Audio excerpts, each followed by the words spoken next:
Hey, good morning, everybody. Hope everybody's well. Welcome to the day. Happy Thursday for those that are here live. For those that are listening, happy whatever day it is. I'm getting some emails from people that are listening a day late consistently because either something's going on for them at 9 o'clock. So I'm happy that you're with me whenever you're with me. So whenever you're hearing this, thank you so much for tuning in. An incredible day that we have today because it's a day to get a little bit better. That's all God wants, just a little bit better. We don't got to achieve big things in life. Big things don't come from big moves. They come from lots and lots of small moves. I was watching this documentary yesterday from Jeff Bezos and Amazon, and they were saying how Amazon is like obsessed with what they call micro experiments. They're just obsessed with it. They're always just trying to make things a little bit better. They're never happy. It's a relentlessness to the point to which some of the employees are, complain that they're never able to rest because as soon as they hit a level, they move up the level. And there's a constant approach towards their business, which is micro innovation. This is, by the way, how most innovation happens. It doesn't happen through anything macro. You almost never see somebody like, oh my gosh, eureka. Usually it's 10 years of no one knowing them until they work on themselves, because that's how it works. And you know this because we're doing neuroplasticity here. That's how life works. Just get a little bit better every day. That's it. Constantly. Never rest. Not because it's exhausting, because it's exciting. That's what we're trying to do every day. Andy found, I can't believe it, Andy found the documentary. That was the one on Frontline. Andy Botex for you, everybody. We've been talking a lot about this idea of empowerment. Yesterday we spoke about being a giver. And what happens is that when someone engages in challenge, the process of challenge does something to the person, right? I want you to almost picture, a video game in which the character that you're controlling is up against the bad guy at the end of the board.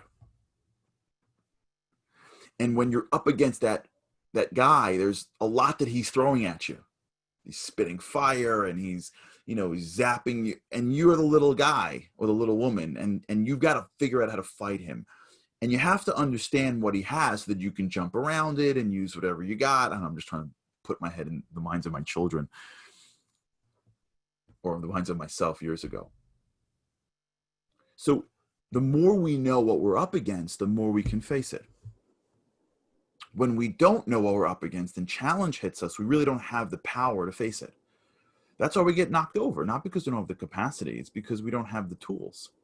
And I just really hope people get this. Really.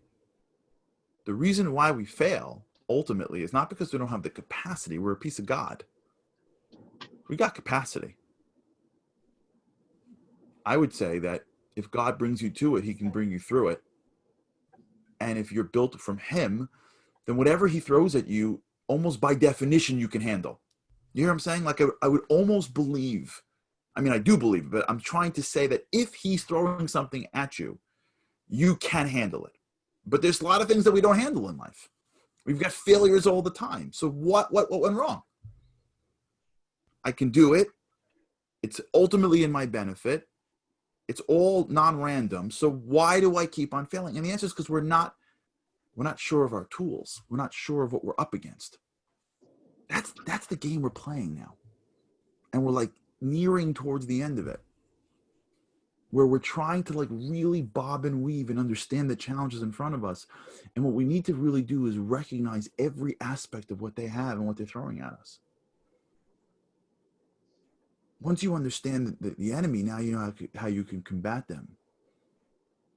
I don't know if I spoke about this or not, but as many of you know, I do spend some time. When I jog, I try to watch things.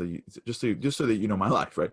I try to jog. I try to exercise regularly, and I don't like watching scripted things. that I don't like it. I find it to be wasteful. So I try to find things that are mostly documentaries to watch. So you go through a lot of documentaries when you run frequently. So I watch a lot of Israeli documentaries. I'm a very big fan of the Israeli army.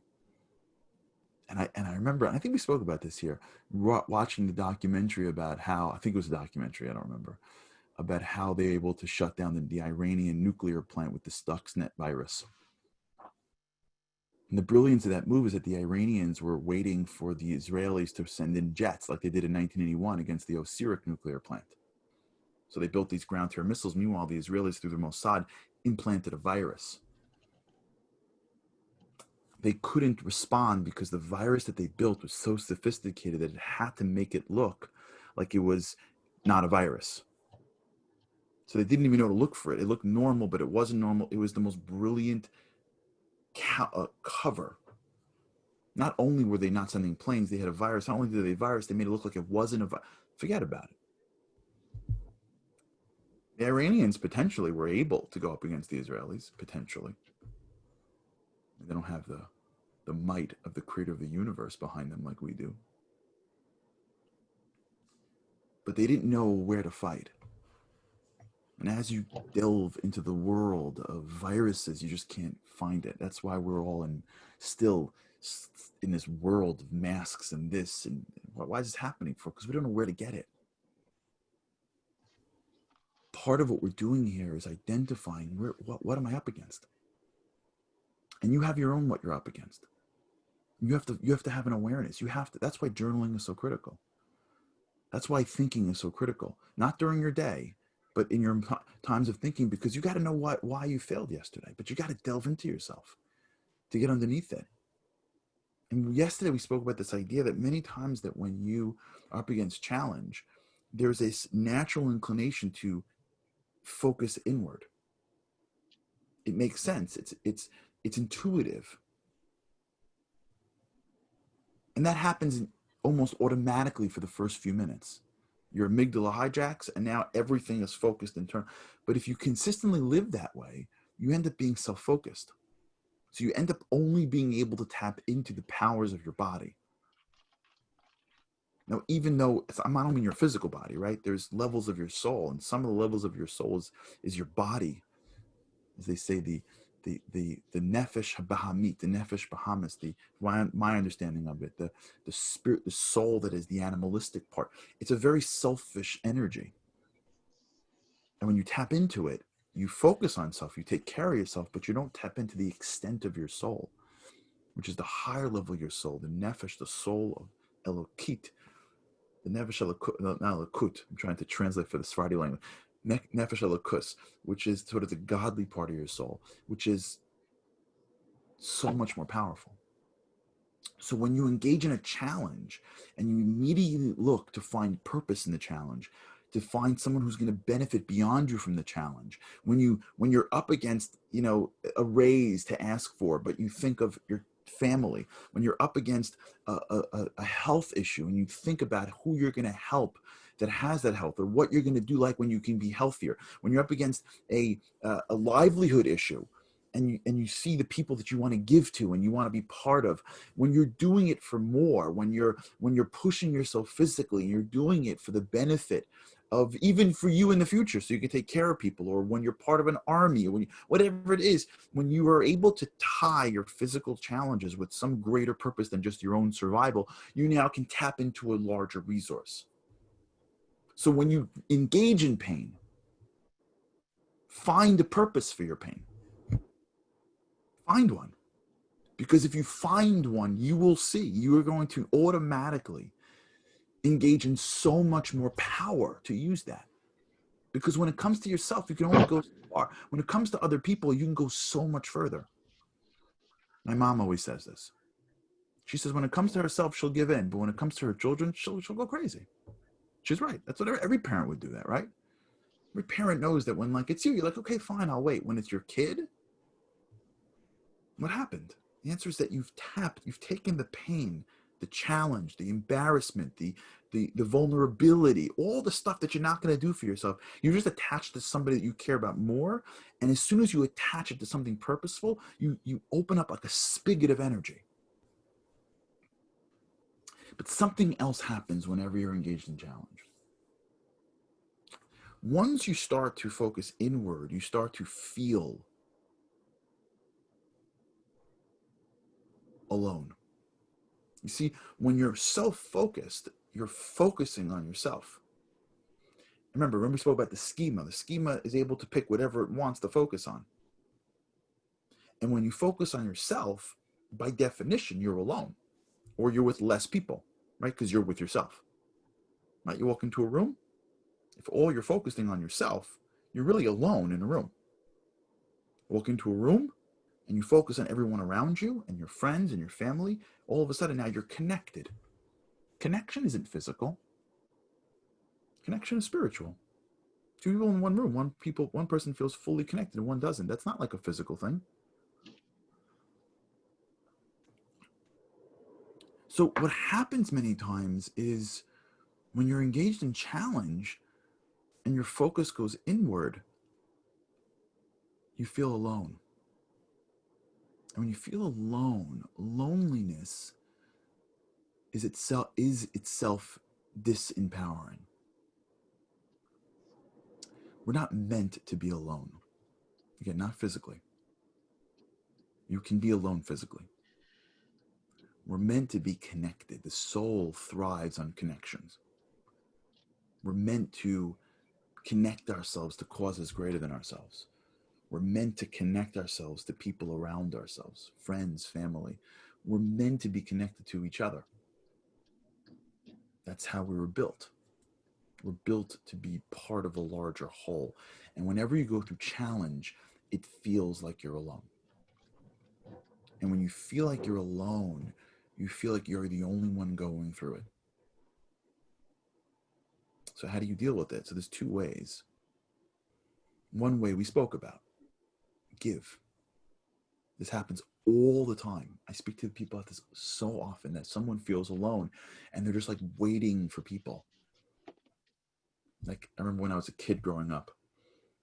I remember this when I was a kid growing up, like Saturday nights, depending on wherever you lived and grew up, Saturday nights had different impacts. When I grew up, Saturday night was like the night everybody went out. I remember when I was younger and like my friends were starting to go out and get together. But this was time before like WhatsApp chats, right? So it usually was like, random or just whoever lived near each other, whatever it was. I happened to not live near my closest friends. And I remember the feeling of feeling like I'm waiting for them to call me. Like, why didn't anybody call me? Why didn't anybody invite me out? Like, it was like this self-pity on a Saturday night. How come nobody remembered to call me? You feel alone.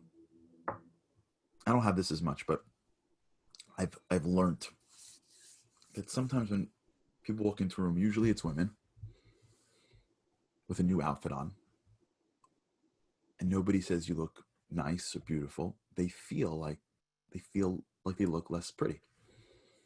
They walk into a room and nobody compliments them. There's a feeling of how come it ain't coming.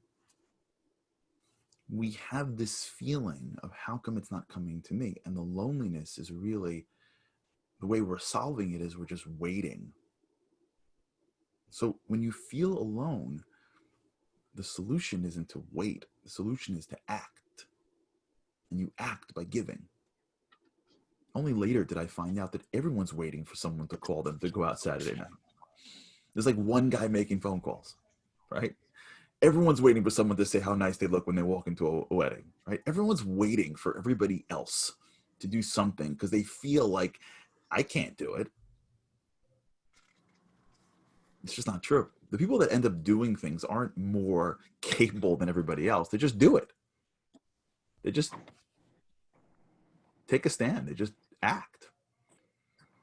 So if you ever feel alone in anything, the solution to feeling alone is to give. That was what we spoke about yesterday. And not only that, but to give in a way that's more sensitive. So when you feel the feeling of not getting called, you're more sensitive to people to call them. When you feel the feeling of not being said how pretty or how nice you look, you are more sensitive to people so that you can compliment people. When you feel what it feels like to not be said hello to when you move into a new community. Well, then when you feel like you have friends, you look for people that are new. What you're doing is you are in the process of feeling alone. You're already starting to you're already starting to create purpose in your pain. But the way you get over it is you start to give in the very area that you need. And so whenever you feel like you're hitting a challenge and you're alone, you have to recognize you're up against the bad guy at the end of the board. Challenges outside the physical part, once you get into the mental challenge, that's like the Iranian nuclear facility. You got to learn. We have to learn how to be much more careful to know what we're up against. We can do it. We just have to be aware of it. We've got to know what we're doing. We can't just approach it every same way. We have the capacity. We just got to be more careful to know what to do. And one of the things we have to know what to do is, wait a second, I'm challenged. I'm anxious. I'm nervous. I'm frustrated. I just failed. I'm embarrassed. I'm in pain. That's physical. Or that's material.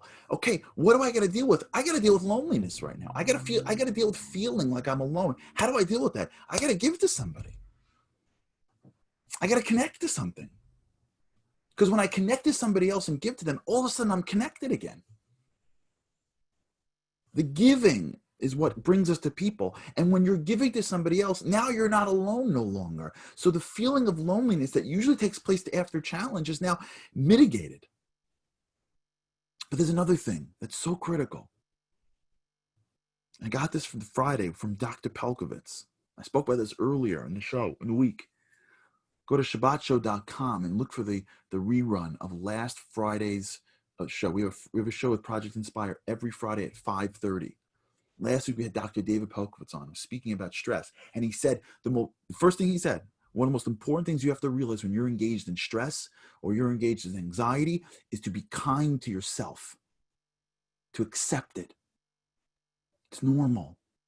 It's okay. There's nothing wrong with you. That feeling of alone is also the feeling of, it's only me going through this. Look how normal they all look. Look how confident this person is. They don't have this challenge. They're not struggling with that marriage. They're not struggling with their children. Look how perfect they look. And this, by the way, is exacerbated by social media, because anytime you see someone in social media, they're only sending you the pictures that worked out.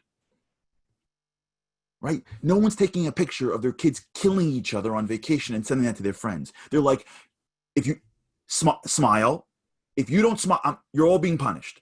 Everybody, smile, click. Best vacation ever, love the fam. And you're like, why are those kids? What's wrong with me as a mother? My kids are killing each other. Look at all these families. Their kids are perfect. They're smiling, they match, there's a sunset, like, holy mackerel. Yeah, they didn't realize that it was like the 50th picture. And the mom had to basically threaten death for the kids to smile for 3 seconds. And they're like, forget about it. You feel alone when your kids are struggling. You feel alone when you're struggling because that person walks in and is smiling ear to ear and like, wow, they're so confident. They got everything going for them. Social media has a way of making everybody look good. I saw this documentary. Keep on saying that. Years ago. This one I saw years ago. About how people now can take, I didn't know this, you can take a picture of somebody and they can make the person look skinnier. They're not actually skinnier. They just, through their whatever program they have. It's not even the real person you're looking at. You feel alone. Just me. The answer is it's not just you. You don't know how many people are going through what you're going through. I'm going to tell you that it's 100 times more than you think. You're not alone. Your feeling is normal. It's called life. And life is messy. It's an imperfect world made perfectly because God wants us to have something to play in. You got to be kind to yourself. Kindness means I'm not judging myself because I have these feelings. I'm not judging myself because I hit a wall. I'm not judging myself because I failed. I'm not alone in my own feelings. Everybody feels this way. Everyone has their ups and downs. Everybody has their pains. Everybody has their challenges. You gotta stop feeling alone by just being kind to your own self and stop being so hard. You give yourself a break. You're a human being. You're fallible. You're put into this world and given challenges to grow. Football players don't have panic attacks when the defensive line is coming to tackle them because they know that's normal. They may, but they know it's normal. So why do we feel bad about when the world comes to play defense against us? We got to continue this a little bit. But I want you to let yourself go a little bit today. Take it easy on yourself a drop. Be kind to yourself. The challenge that you're going through in life right now, we're all going through something. That's the beauty of being in the game. You want to know you're in the game? When you got a challenge. I'm going to end with this. Listen to this story. There's a rabbi named Rabbi Levi Miberdichev. He once said that if you go through a week in life and you have no challenges, everything's perfect. No challenges. Everything. Green light, green light, green light, green light, green light. He says, go into the synagogue, go into the shul, open the ark, look up to God and say, God, why have you forsaken me? Because challenges is how God makes us great. It's the coach wanting to make you the professional athlete. Nothing wrong with challenges. And there's nothing wrong with you. Once we let ourselves go a little bit and kind to ourselves, we fight another bit of the virus. We connect another bit of the virus. Before you know it, we start knocking these opponents out. It saves us to be more focused on what's in front of us. Okay, we'll continue this. Tomorrow is the weekly Q&A. Send in your questions, charlie@charlieharary.com. For those that are watching wherever you're watching, you can send me an email. We can get you on whatever platforms that you'd like to watch it on. Hope you're well. Have an amazing day. And with God's help, I cannot wait to see you again tomorrow. Have a great day.